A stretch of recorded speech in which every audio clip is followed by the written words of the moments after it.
रामदास कदम यांचं वक्तव्य, रवींद्र चव्हाणांविषयी त्यांची नाराजी असेल, हे उघडपणे ज्या पद्धतीने महायुतीत हे नाराजी व्यक्त करता आहेत. दुसरीकडे अजित पवारांच्या यात्रेला काळे झेंडे दाखवले जातात भाजपच्या महिला पदाधिकाऱ्यांकडून.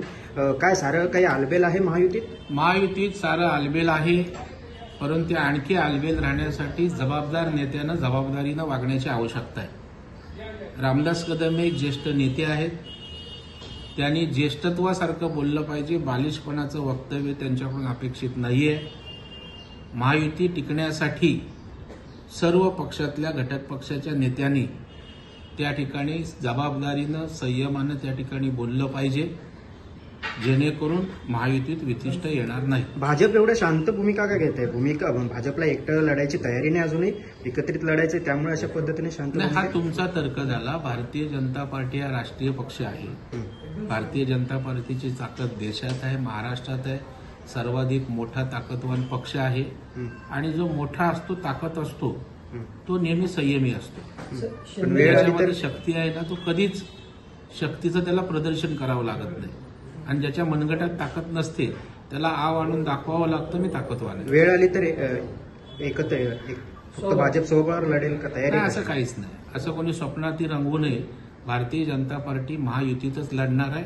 महायुती व्हावी यासाठी भारतीय जनता पार्टी आग्रही आहे आणि त्याच्यासाठी ते घडवून आणण्यासाठी त्याचं नेतृत्व आहे. मुंबई बँकेने लाडकी बहीण योजनेच्या मुंबईमध्ये झिरो बॅलन्स अकाउंट लाडकी बहीणसाठी आम्ही उघडले, जे की 40,000 अकाउंट झिरो बॅलन्स उघडले गेले. कारण 1,000 रुपये माझ्या बहिणींना, गरीब बहिणींना परवडणारे नव्हते. बँका 1,000 रुपये मागवत होते. अशा वेळेला झिरो बॅलन्स आम्ही योजना आणली. 1 लाखाचं उद्दिष्ट आहे. 40,000 अकाउंट उघडलेत. त्या बहिणांचा सन्मान आज या ठिकाणी होतोय. रक्षाबंधनाच्या निमित्तानं आम्ही केवळ अकाउंट 1,500 सरकारचे नाहीत, तर या सगळ्या महिलांना लॉंग टर्म रोजगार कसा मिळेल यासाठी मुंबई जिल्हा बँक एक चांगलं धोरण आणेल आणि महिलांच्या घरामध्ये छोटा उद्योग व्यवसाय सुरू करून त्यांना स्वयंरोजगार उपलब्ध करेल. 4 पैसे त्यांच्या घरात जातील याची आम्ही दक्षता घेऊ. देश विदेशातील प्रत्येक घडामोडींचे लाईव्ह अपडेट मिळवण्यासाठी आता साम टीव्हीच्या सर्व सोशल मीडिया प्लॅटफॉर्मला लाईक, फॉलो आणि सबस्क्राईब करा. तसंच सर्व नोटिफिकेशनसाठी बेल आयकॉन प्रेस करायला विसरू नका.